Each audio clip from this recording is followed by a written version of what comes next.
Bom, a gente estava num momento ali com o Paulo Souza que a gente precisava trazer um treinador e que fosse um treinador bom, tarimbado.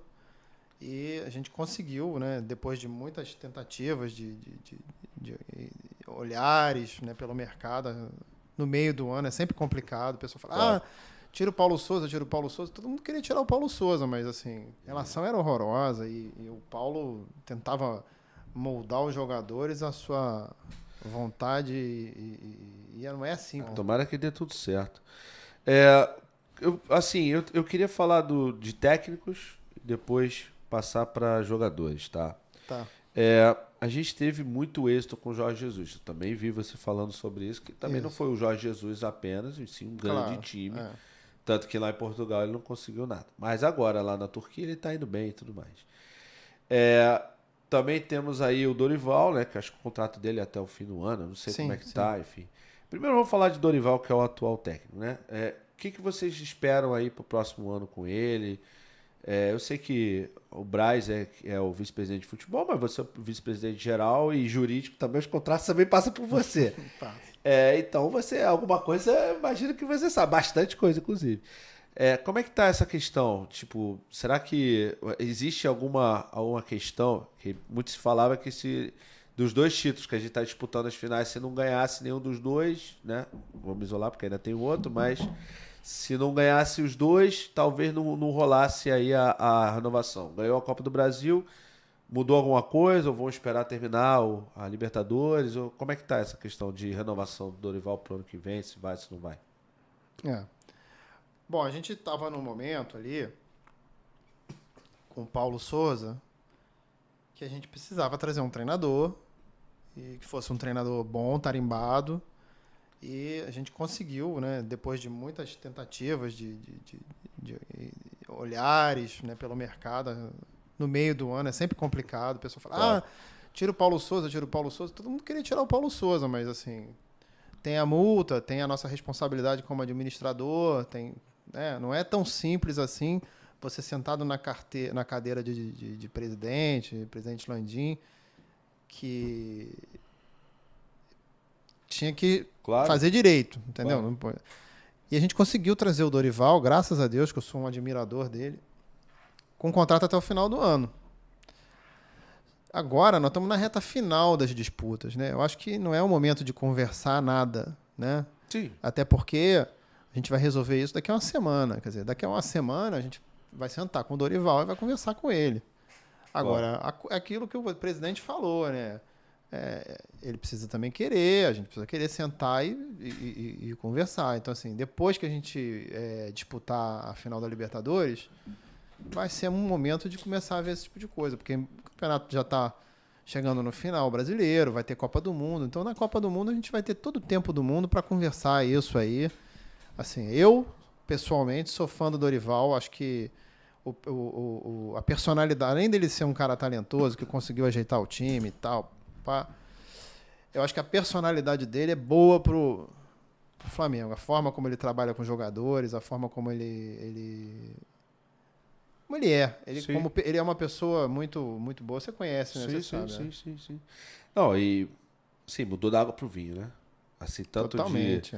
tanto do que o time tava jogando como da relação, né? A relação era horrorosa e o Paulo tentava moldar os jogadores à sua vontade e não é simples assim. Não, Então, e era irredutível também, né? Eu queria que você explicasse um pouco da sua visão em relação ao trabalho do Paulo também, cara, porque eu concordo com é, você e eu trouxe, assim, não é uma questão só, não, óbvio que só todo mundo, os jogadores já falaram sobre isso, né? Alguns que deram entrevista e foram perguntados já já vi falaram sobre também. isso, enfim. E outras, por exemplo, eu trouxe o Tita falou isso, eu trouxe o Jaime falou isso, enfim.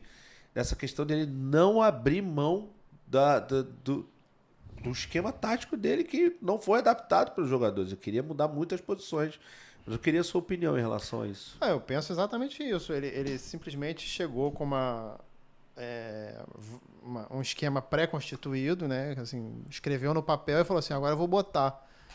Só que o futebol não é assim, né? Então, assim, você tem o jogador que jogou a vida inteira bem. Você pega o Cebolinha. Vamos dar um exemplo. Ele cai bem, ele é destro, mas ele cai bem pela esquerda. Jogou a vida inteira ali. Você acha que ele vai conseguir ter o mesmo êxito jogando pela direita? Talvez, depois de um ano. Cara. Pelo meio. Entendeu? Demora.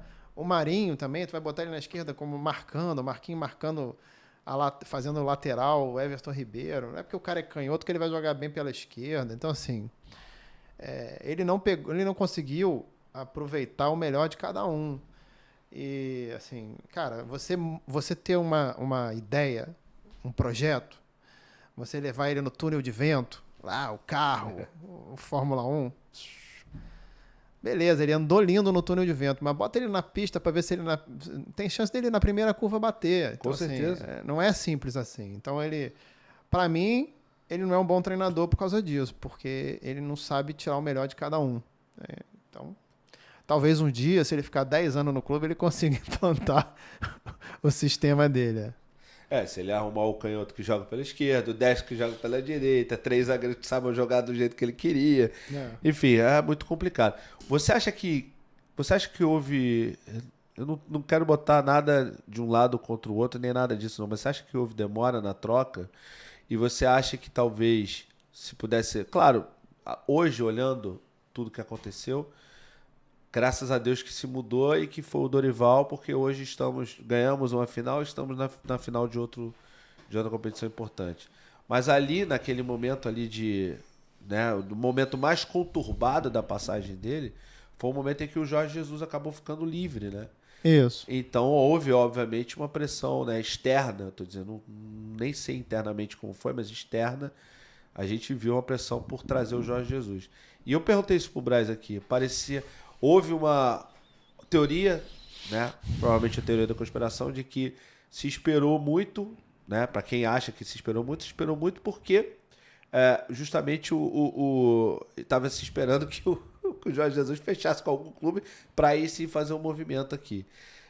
O que você tem para falar sobre essa questão? Tem muita coisa. Bom, vamos embora.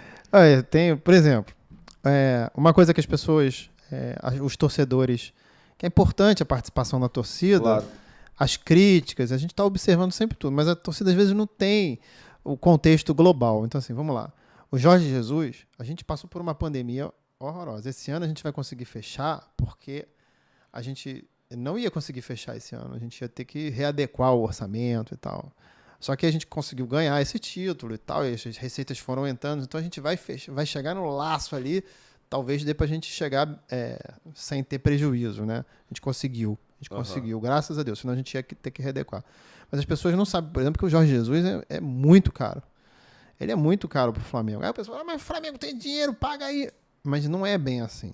Então, assim, o Jesus chegou no momento que o Flamengo estava com caixa baixo. O outro é muito mais barato.